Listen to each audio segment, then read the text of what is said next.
All right, here we rock and roll. We ready? Good morning on a beautiful sunny degree Tuesday, October 4th. I would challenge you today, get out, get some vitamin D, get some sunshine, because it may be the last 70-degree day of the year. So I'll put a public challenge out to the group. See if you can get 10,000 steps outside today while you're on your phone calls, while you're doing whatever. Get some vitamin D, some fresh air. It's amazing what it'll do for your mental health. 10,000 steps. Go challenge yourself to get outside today and do it. That's why you always, for those of you in the North Shore, when you see me with my headphones on in and around my ears, I'm just walking in and around the neighborhoods, just returning phone calls. And it's great. Keeps me, I don't know, spry. It's sane. Sane's a good word. So a couple things, quick logistics update for you guys. I'm going to say this up front and I'll say it again next or towards the end, but there's no team meeting next week, Tuesday, October 11th, because we're in day one of Bold. 130 people are signed up for Bold. If you didn't sign up, you missed out. There's no opportunity after day one to sign up. So day one of Bold next week at the zoo. You'll be getting, for those of you who have registered, you will be getting a calendar invite and notice from Kathleen at some point this week, so that you have it on your calendars between now and first or second week of December, so that is on your calendar. Sound good? Cool. One other thing that came out over the weekend, and some people were like, hey, is this spam or whatever? It wasn't spam. So as of October 1st, this is proofreading error on my part, because I'm just reusing a slide from last year. October 1st, a email came out from Energage. Energage is a total third-party company. And to be quite frank with you, we actually don't see the results. So the Milwaukee Journal Sentinel puts out a top workplaces survey every single year. It's totally done by a third party. It's a really incredible honor. We've been on it, I believe, every single year since KW has been in existence. I would appreciate your willingness to fill it out, in good, bad, the ugly. Like, I'm not here to preach and say, hey, go fill it out and give us all these positive reviews. I'm saying just tell us honest feedback. Last year, we were incredibly fortunate. We were named the #1 happiest place to work in Milwaukee for our size of an organization. In the past, we've won awards for training and education. We've won awards for open lines of communication in the way in which we communicate with our associates. So it's something we take a lot of pride in. And I'll tell you, for those of you who know me and interacted with me, when the way in which I lead our team is I obsess over the agent experience. And it's important to me to A, seek feedback. So if you have feedback, please share it. B, know that the feedback that's shared within this is also totally anonymous. But it's a good barometer as to where we sit amongst not only our peers, but amongst the business community in Milwaukee. And it's something that I quite frankly take a lot of pride in terms of our level of engagement. So you did get an email on October 1st, which I believe was Saturday morning, from Energage. You may get 2 or 3 more before the end of the month. And would love your participation in it. Sound good? Cool. A couple other things as it relates to our mission, vision, values, beliefs, and perspectives. Lots has gone on in the KW world, both positive and negative, in the last, I don't know, week to 2 weeks. And Tosh just said, what happened? And it was more so around what happened, not locally, but nationally down in Florida. And the sheer number of KW associates that have been impacted by what went on with Hurricane Ian, and the displacement of people's ability to truly, quite frankly, earn an income is staggering, not only within our world, but outside of our world from a KW standpoint.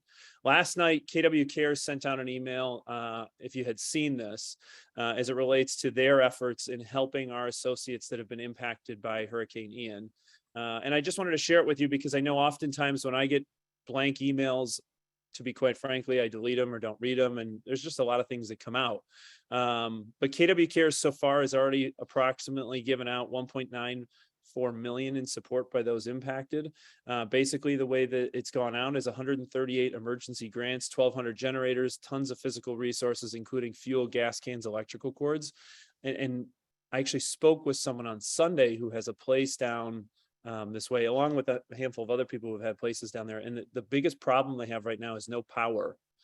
power with the amount of water that's there is the biggest concern long-term is mold. And so the reason why you're seeing a lot of resources dedicated from a KW Cares standpoint within this way is to help, mediate and get people on their feet as fast as possible, because it's going to take a long time for that region to rebuild. So I wanted to share it with you because I know in the past, Maureen's talked about it, I've talked about it in terms of soliciting your efforts for KW Cares and making donations. And I wanted you to know exactly the ways in which those funds are going to be utilized on a national level as well as a local level. And they jump right in, whether it was Houston a couple of years ago when they had mega relief, to Ian this year.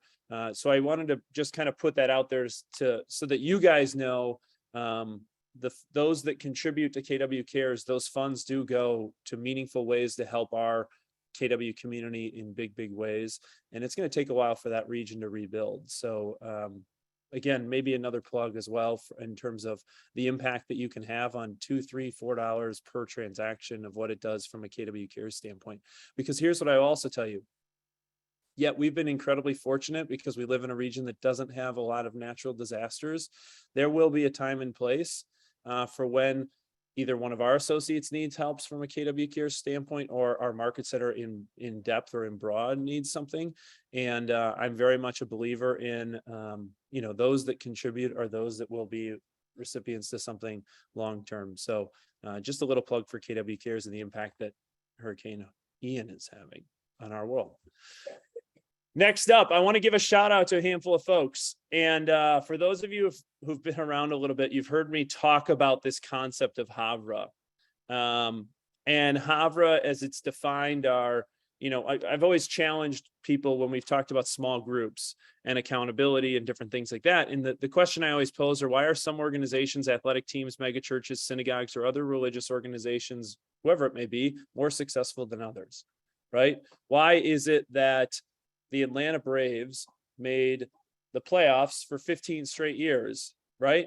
Which is an incredible feat. Or why is it that, I don't know, the Pittsburgh Steelers, or you could talk about church, or you could talk about schools, or there is clearly something that defines very successful organizations that have long-term consistency.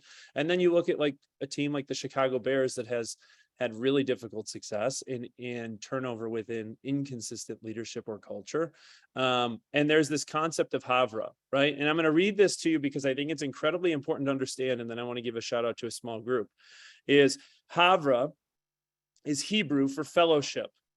Okay. It's a small group of like-minded Jews who assemble for the purposes of facilitating Shabbat and holiday prayer services, sharing communal experiences such as life cycle events, or Jewish learning. Most Havra place an emphasis on egalitarianism, or school of thought within political philosophy that builds on the concept of social equity, prioritizing it for all people, depending on participation by the entire community rather than top-down direction from clergy. Okay. The reason why I share this concept of Habra, and I've really been on this stump talking about this since really kind of like the post-COVID era, is creating a sense of community and culture within our environment so that as we've continued to grow, people feel that they're a part of something bigger than just them selling another house or helping another family, right? And there was a really cool group that formed last week, Friday, they got together. And shout out to Shawnee, Willis, and the group that came together. Like, this is exactly what Havra is in purpose, is people coming together to share ideas, to sharpen their swords, to learn best practices from each other. And, we've done some work in terms of facilitating accountability groups and various things like this. And this is totally agent-led. Like, this wasn't anything that the leadership team came forward and said, hey, we want to do this. And so, Shawnee, I want to thank you for putting this together on a Friday night, right? Cordell's bringing the little ones around. And I think it's an incredible example of what Havra is and what Havra can be. And so as you sit here thinking as yourself about, man, like the market's only getting harder. We're facing some tough headwinds as we head into 2023. I want you to think about how you can facilitate Havra within your life so that you're on a journey together, going to achieve something bigger than what it is that you just have on paper in terms of your goals. And then I think you will find fulfillment and purpose in what it is that you do every single day as you participate in things like this. So Shawnee, Willis, the rest of the team, I just wanted to give a shout out to you guys on what I thought was an incredible gesture of something I've been really talking about a lot lately on Friday night. So with that, yeah, totally. With that, I'm flipping it over to Vranek, who's got a handful of command updates, and then we're turning it over to the sheriff and her lieutenant, who has quite a bit of compliance updates for you. So, Vranek, I'm turning it over to you. All right. Good morning, everybody. So it's kind of been a little while since I've done any updates in command, and so there's been quite a few in the last couple of months. Two in particular that I really want to cover today and make everyone aware of. So the first one is in regards to your agent websites that are created through command.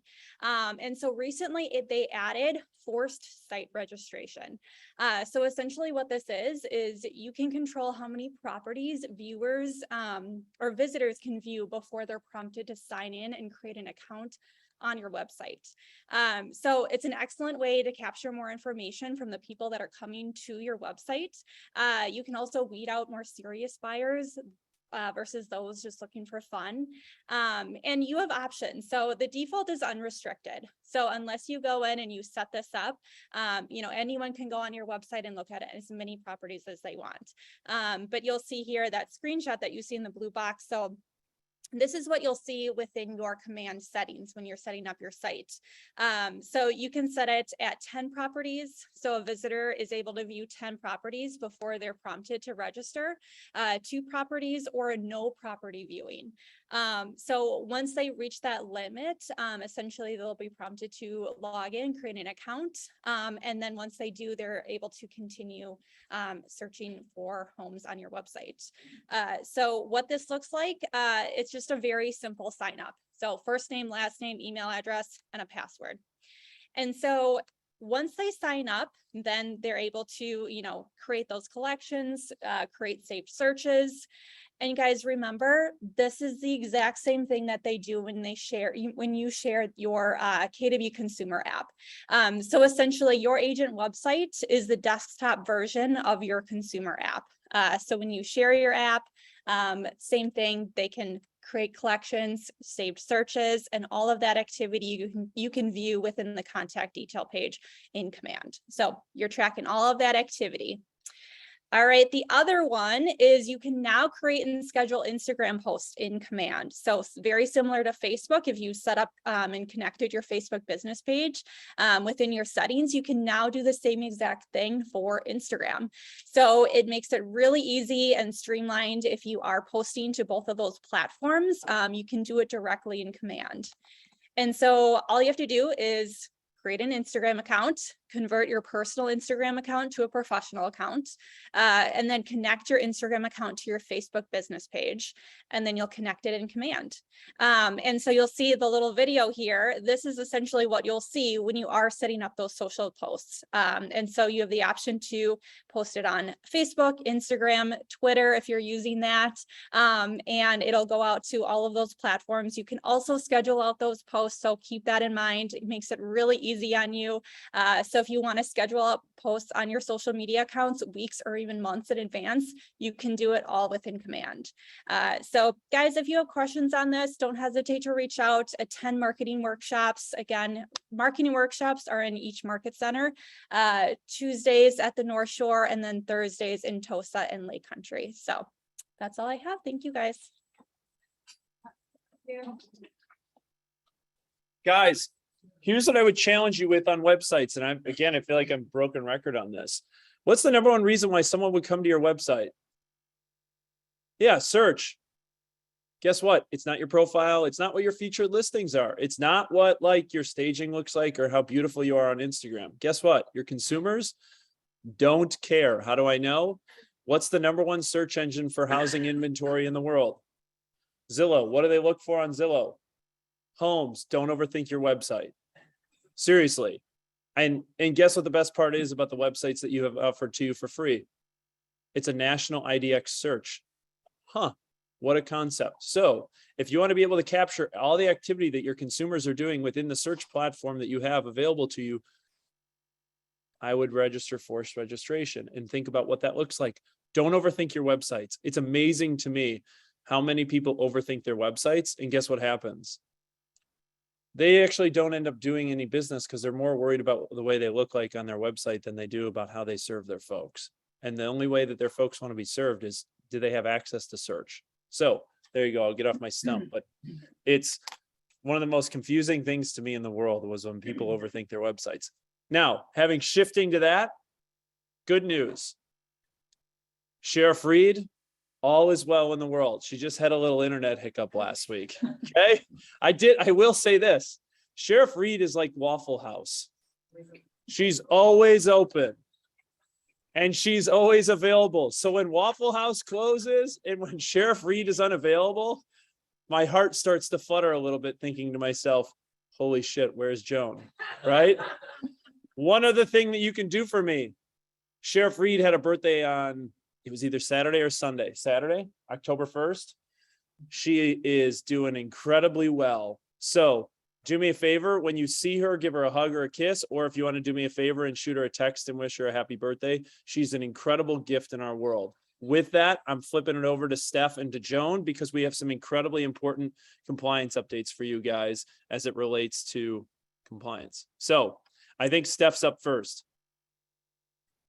So sorry. Okay. Hi, guys. I just have housekeeping items to go over with you guys today. There are a lot, so please bear with me. First up, really simple MLS excluded listing. Not going through the ins and outs of MLS or excluded listings, just a simple reminder that once you have an MLS excluded contract executed, that due to the fact that we're not uploading it to MLS, we actually have to email it to MLS. So that's admin@metromls.com, and that has to be emailed to them within 48 hours. Otherwise, fines are $100 a day for every single day that goes by that you do not send it to them. So very important, very simple reminder. Next up, I wanted to go over the cancellation agreement and mutual release protocol. So this is when a transaction falls apart, obviously, and there's a camera that needs to be processed, and earnest money needs to be returned. So just a reminder, please place the fully executed cancellation agreement in the under contract folder and submit it for review. Then to get it on Kimmy's radar ASAP, we need to make sure that we're adding a comment in the under contract folder and tagging Kimmy in it. Or even better, which I think this is the better option, is actually send an email to Kimmy that there is a camera that needs to be reviewed in the opportunity. And also maybe going one step further and attaching that camera to the email as well. Then this prompts her to notify Jen and Emily in the MCA department. So I think that's the best practice. Email Kimmy right away.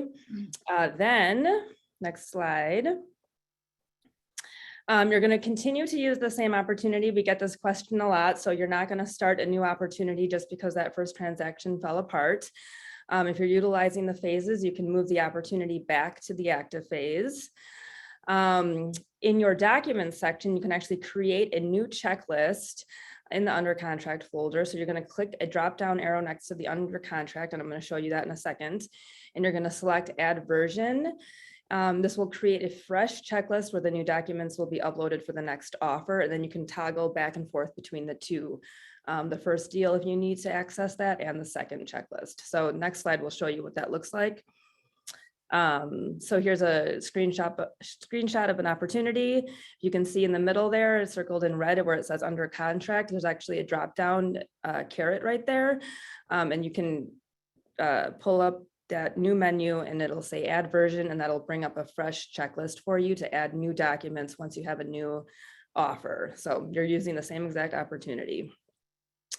Then if it's a buyer opportunity, you're going to update the opportunity details with a new property address once the buyer is under contract with a new property.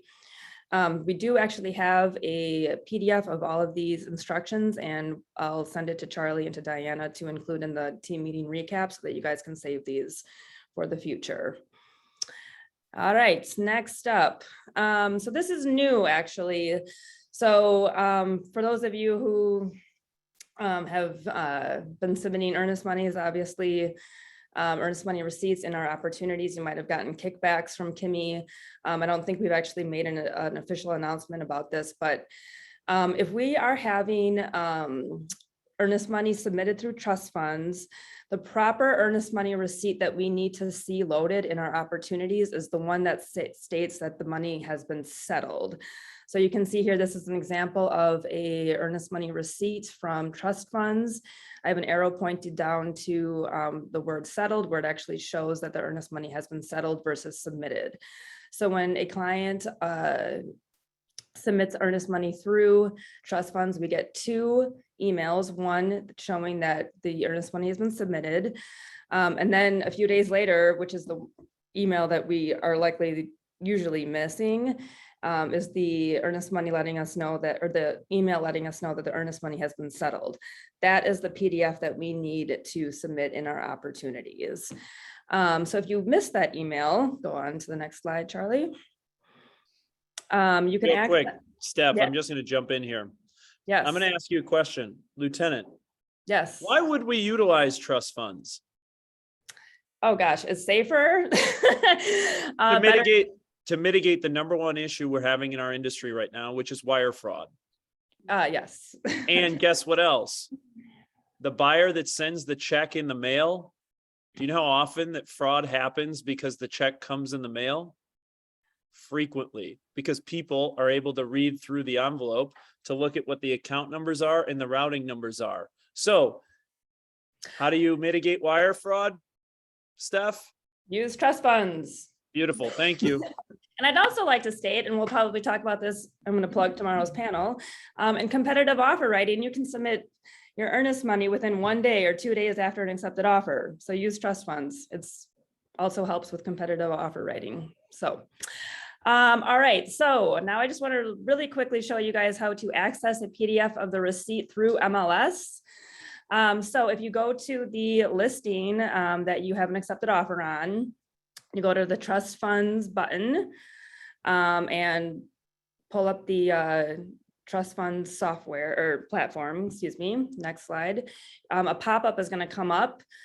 Here, this is where you would prompt the earnest money submission if that's what you were trying to do. But in order to access the PDF, you're just going to X out of that box. Next slide. And you're going to be led to this screen, and then you're going to go to the transactions button, link, I should say.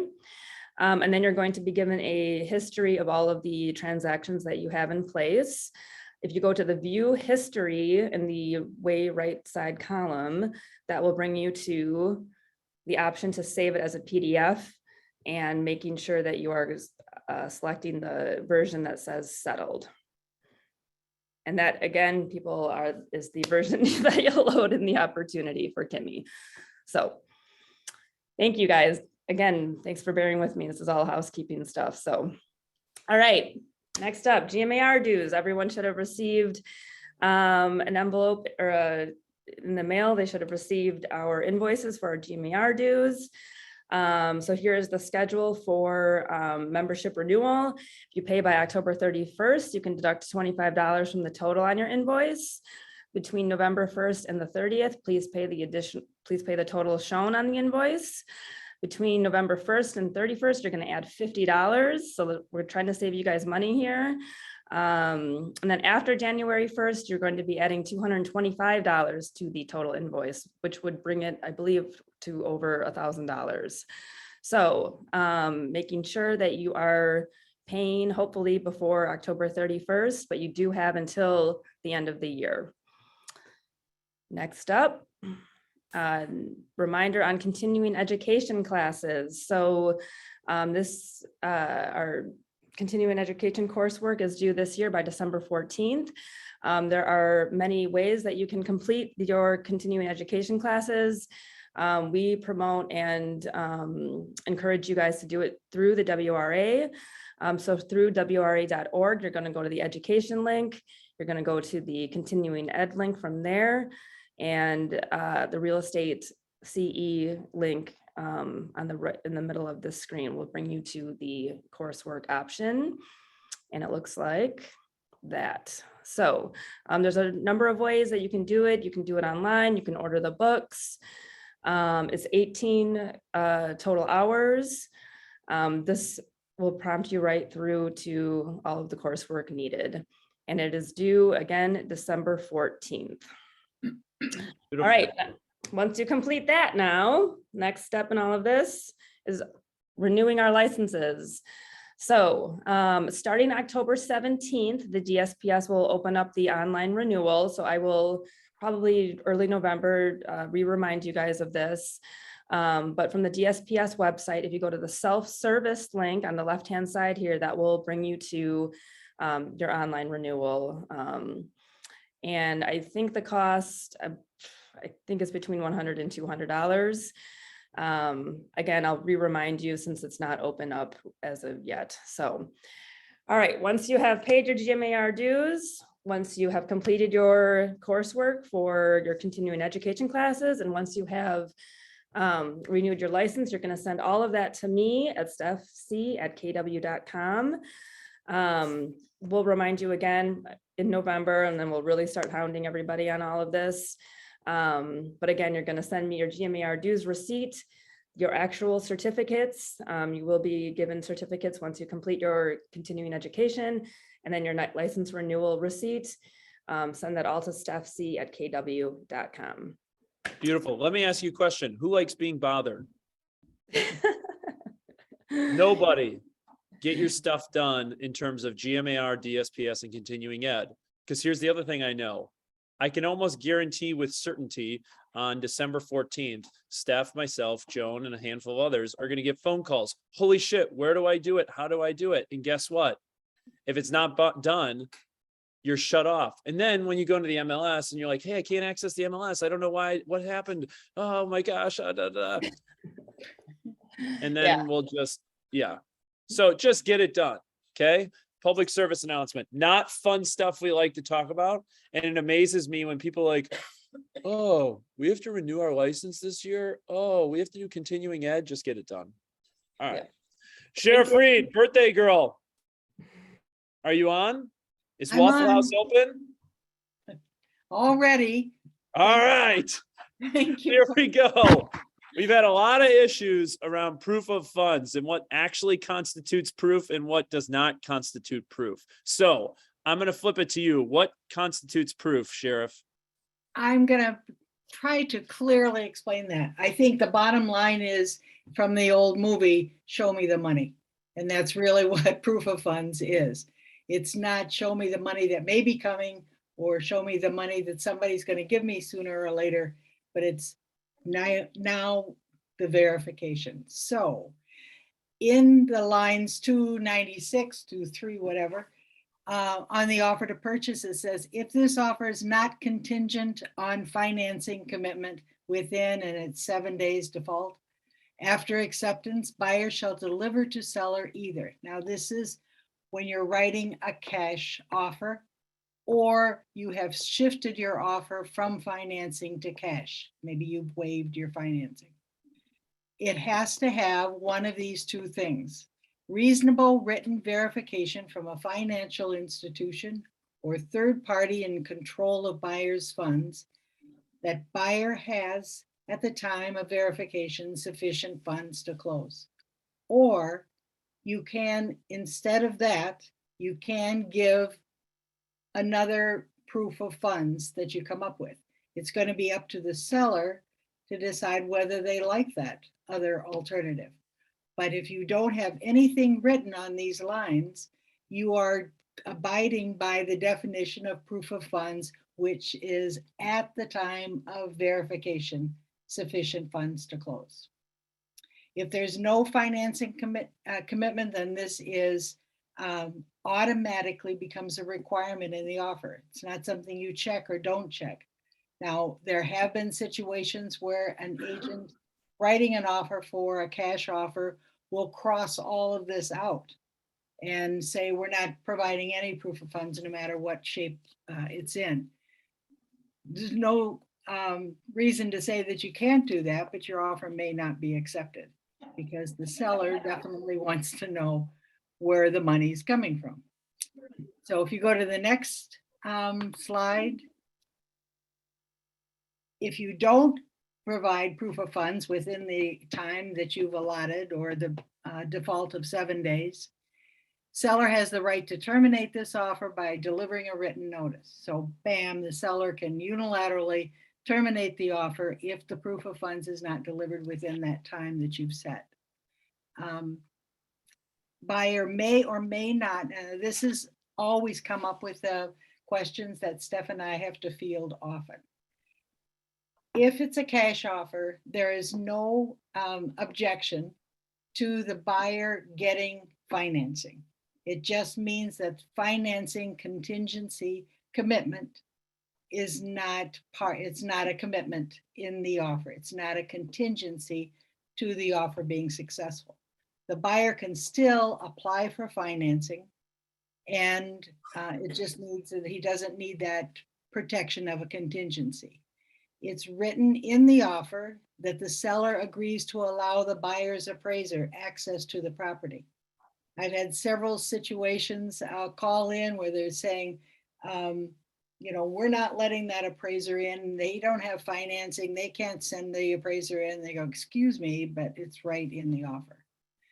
Buyer understands and agrees that this offer is not subject to an appraisal meeting of any particular value unless the offer is subject to appraisal contingency, nor does the right of access for an appraisal constitute financing commitment contingency. So this is something that you keep in your library in your head if you're writing offers or you're a listing agent and accepting offers that are cash. The buyer still has the right to get their financing. It's just not a contingency. Next slide. So I said you have either the definition of proof of funds as number 1, or there's some blank lines on number 2. So what are these other alternatives to item 1? If the offer's been accepted and nothing was originally written on the blank lines in item 2, and the buyer cannot provide proof of funds as required by item 1, is for the buyer to attempt to amend the offer. So if he can't get those proof of funds, he can attempt to write an amendment to the offer to allow for some of these 4 different possibilities. He can provide a different form of proof of funds. He can include a financing commitment contingency. Remember, this all has to come through to the seller in an amendment. He can strike out the proof of funds requirement, or prior to the deadline, assign the offer to a buyer who can provide proof of funds. Now, Steph and I have heard several of these conditions being used as proof of funds, especially assigning getting the money from somebody else. Say the parents are willing to provide the proof of funds, they have the proof of funds, and they're saying that's why our child who's applying for this house has the money for it. Well, that is not an acceptable definition of it. They have to assign the offer to that parent who's giving the money, and then they can quit claim it and change it back after closing or at closing. But if the parents are giving the money, that is not proof of funds. That's proof of funds for the parent, and you'd have to add the parent as a buyer. As I said, you can strike out the proof of funds requirement, but the seller, unless the seller knows you and knows that you have the money and knows you have the wherewithal and influence, the seller is not going to accept that. The seller is not going to accept an offer, a cash offer, that doesn't say anything about where your money's coming from. So you can try with amendments. You can try writing them in the offer in the first place, but your success is slim. So next slide, is there a next slide? Yes. What is not considered proof of funds unless the seller accepts what the buyer has offered. The seller can accept it, as I said. You can put these alternatives down, and if the seller likes it, then you've got a deal. But these are not considered proof of funds according to the definition. A letter is not from a financial institution. The funds belong to someone else, as I said, for example, parents or a company. The company's going to give you a bonus at the end of the year. Here's my email about my bonus. That's not proof of funds. A reference to a potential loan. That's not proof of funds. Funds not available to the buyer at the time of verification. Show me the money now. And this is a very common one.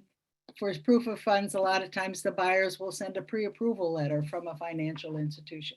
That is not proof of funds unless the seller goes, oh, I don't care.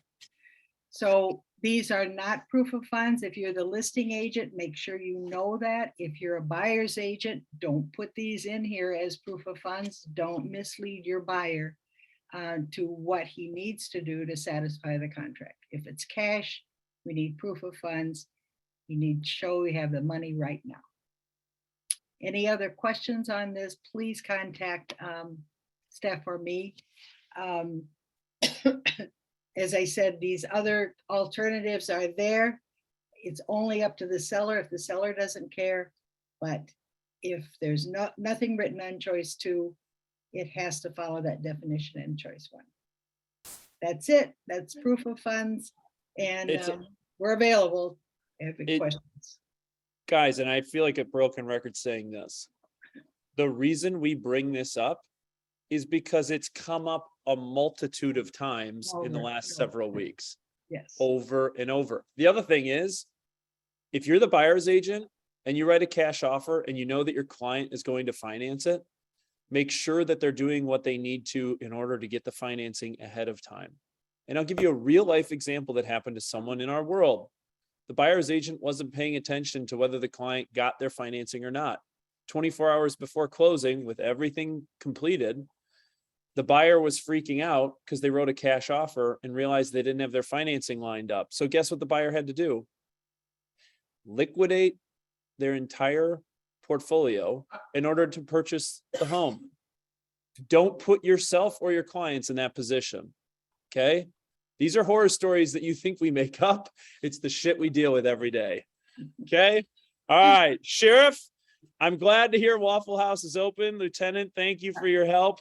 Guys, it's not the sexiest topic in the world, but it's stuff that we see and hear every single day, and we're trying to protect your fiduciary.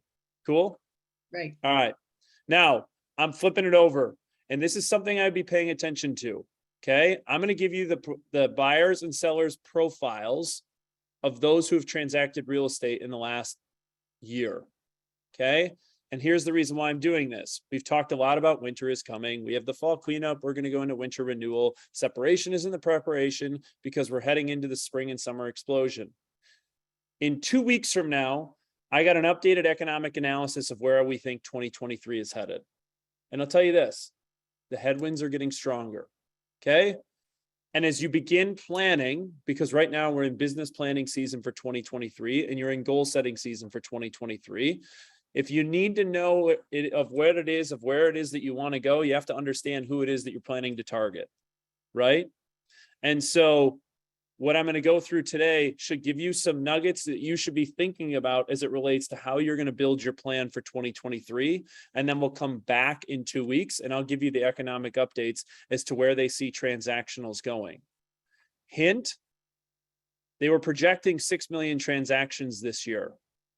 Another hint, the forecast for 2023 is 4 million transactions. It's about a 24% decrease. Right? In the matter of about 10 months. So things you should be paying attention to. And as you think about how you plan your activities for 2023, these are the things you should be thinking through. I will also make sure that we send these things out as it relates to, so that you have access to this information and you think about your activities. You ready? Here we go. Buyer profile for Milwaukee, Wisconsin. Okay. This is all local level data across southeastern Wisconsin. And I'm going to compare southeastern Wisconsin versus national averages. So 45% of all transactions were first-time home buyers, very similar to what we saw last year. Okay, 45% of all transactions had a first-time home buyer in the last 12 months. National average is 34%. Good news is our macro economy is growing. We're attracting great talent within the southeastern Wisconsin region. That great talent is moving here and they're valuing the investment of real estate we have here in southeastern Wisconsin. That's great news as it relates to our industry and the pipeline of buyer demand coming into our region. Now, taking a look at the buyer profile, the average age was 36 years old. The national average age was 45 years old. Again, we skew a bit younger in terms of the demographic of the buyer profile coming into our region. Their relationship status, 57% are married couples, 25% were single female, 16% were single male, 11% were unmarried couples. Okay.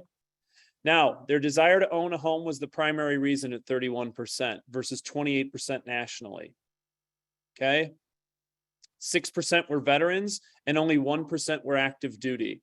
That's not totally surprising as a metric because there aren't many active military bases in and around our area. The closest one is the Great Lakes Naval Base Station down in the North Shore of Chicago. But you can see that where we compare versus the national trend of about 14% of buyers are active military or veterans. Okay. Now, characteristics of the home they purchased in southeastern Wisconsin. New construction only made up 2% of the market. Last year, it was 4% of the market. It's not shocking to me that we saw a 50% decrease in new construction based on material and labor costs. So new construction market's only 2% of the southeastern Wisconsin market. The national average, just for perspective, is 15%. So 15% of the national transactions are new construction. You can see where we, just as a region, way under index. I know it's a big priority as it relates to various groups in southeastern Wisconsin to push new construction to help alleviate our inventory issues. But being that it's at 2%, it's just a small piece of the market. The median distance between home purchased and where they moved from was 10 miles. National average is 15. Okay. So people within the southeastern Wisconsin region typically move closer to where they were than the national average. Not overly surprising if you think about the characteristics of the people, the Midwestern people around southeastern Wisconsin. Okay. Buyers expect to live in their homes for 5 years in southeastern Wisconsin. The national average is 12. Okay. In reality, the cycle in southeastern Wisconsin, which I'll have a bullet point here when we switch to sellers, actually ends up being 8 years.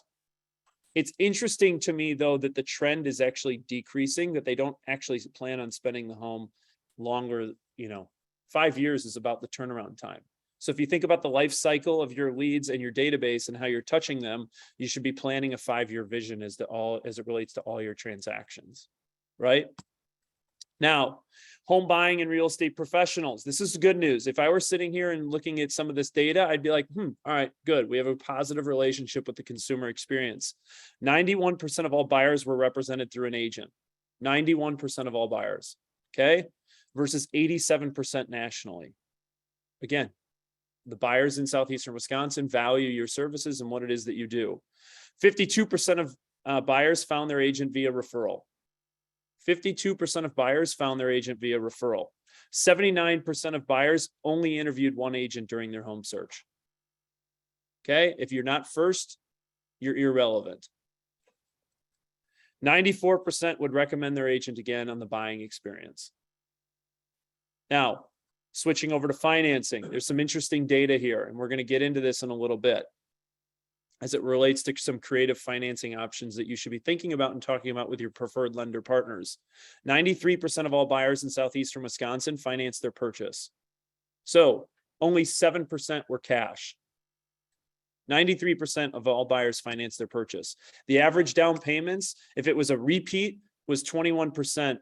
They brought 21% to their down payment. First-time home buyers, the average is 10%. Okay. The majority of people that are repeat are flipping equity. Now, 80% of buyers viewed their purchases of their home as a good financial investment in southeastern Wisconsin. The reasons for their down payment that would create difficulties, or the reasons as to why buyers are still sitting on the fence. Things to think about as it relates to creating inertia or movement within the market of those that are thinking about getting out of the game. 46% of it's student loan debt, 26% is high rent or current mortgage, and 20% was high auto loans. So if you think about what it is in the questions I need to be asking my clients in order to help support them and serve them, you should be thinking about what it is that their debt structure looks like or what their current outstanding liabilities are to help them restructure their finances in order to afford their monthly payments. Ask the right questions, you'll get the right answers. Now, seller profile, switching. Some interesting data here. The median age of the seller in Milwaukee was 43 years old. The national median is 56. So what that tells me is we actually have a little bit more trade up activity going on within the marketplace versus the national average. Again, you know that it's something, and don't quote me on the exact figure, but it's something like 80% of families, once they have their second child, 80% of families move within plus or minus 6 months of that activity. I'm a classic example of that. Had the second child, decided to move on, right? Most commonly cited reasons for selling: 1, home was too small; 2, moving closer to friends and family; 3 was job relocation; 4 was change in family situation.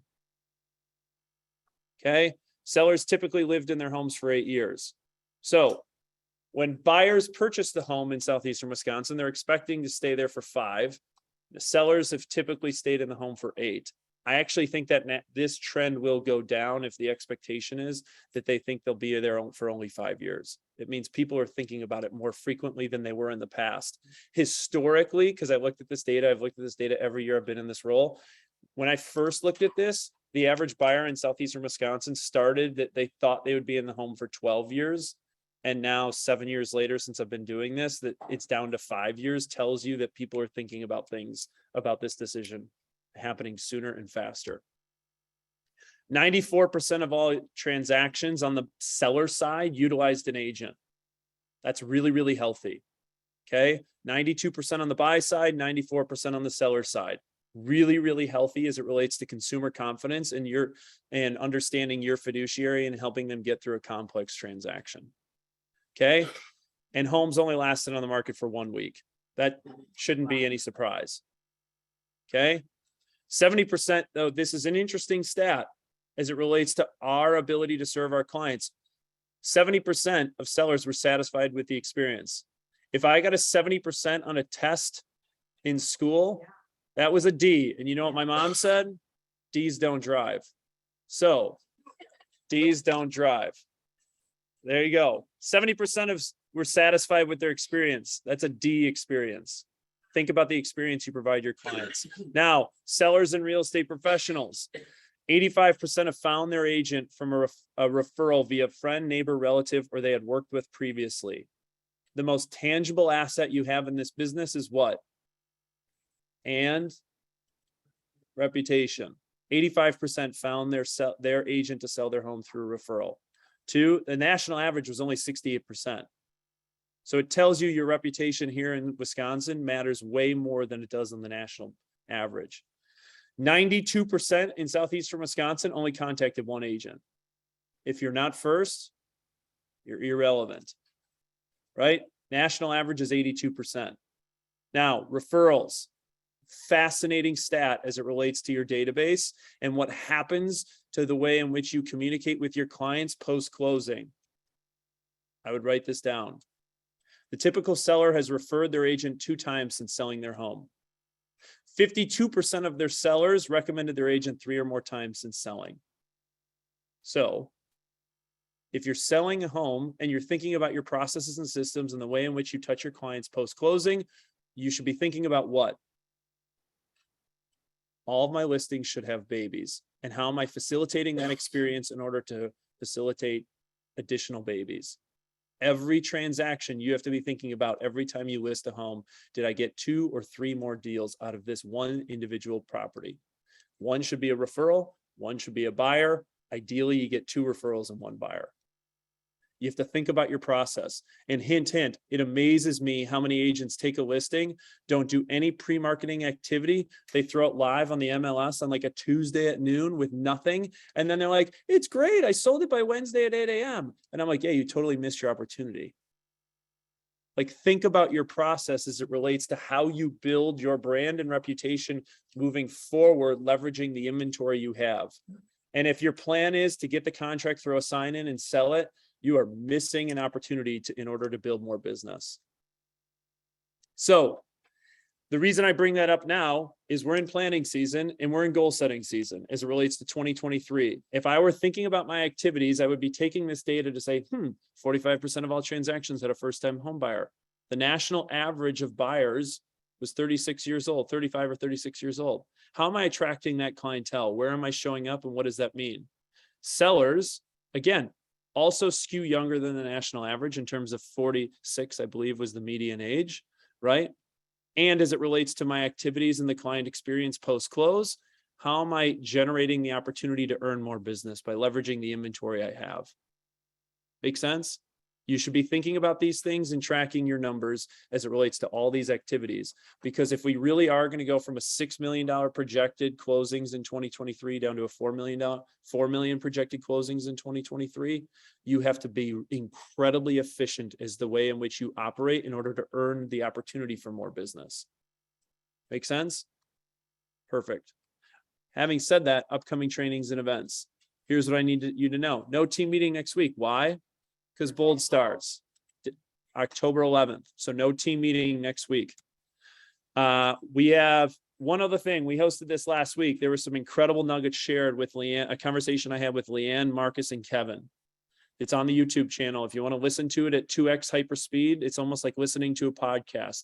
There were some great things to think about in terms of how these guys have essentially, all of these guys have 2x their business in the last 12 months in an environment that basically is now down. Right? Great content, great material. It's just more so of a reminder that we're hosting these panels on a monthly basis, and they are then posted to the YouTube channel so you can listen to it almost as if it's a podcast. So let you know that that's out there. Also, and I'm going to keep jumping in here, October training calendar is out. Just pay attention. A few things to point out. We have vision boards and innovation today at 10:30 right after this. And then we have a writing competitive offers panel on Wednesday at 10 a.m. Very similarly, hosted via Zoom. It'll be posted to the YouTube channel afterwards. Make sense? Sweet. My job is to get you to think. Hopefully I planted enough seeds over the last several weeks as you start thinking about 2023 and what it is that you need to do in order to be successful. Sound good? We're here to serve you and remove obstacles within your business. If you have feedback, let us know. I obsess over your experience. Cool? Lake Country, I'll let you jump over to the Lake Country meetup. North Shore and Tosa will jump over to coming soons and new listings. Guys, have a great week. Thanks for jumping in. Thanks, John.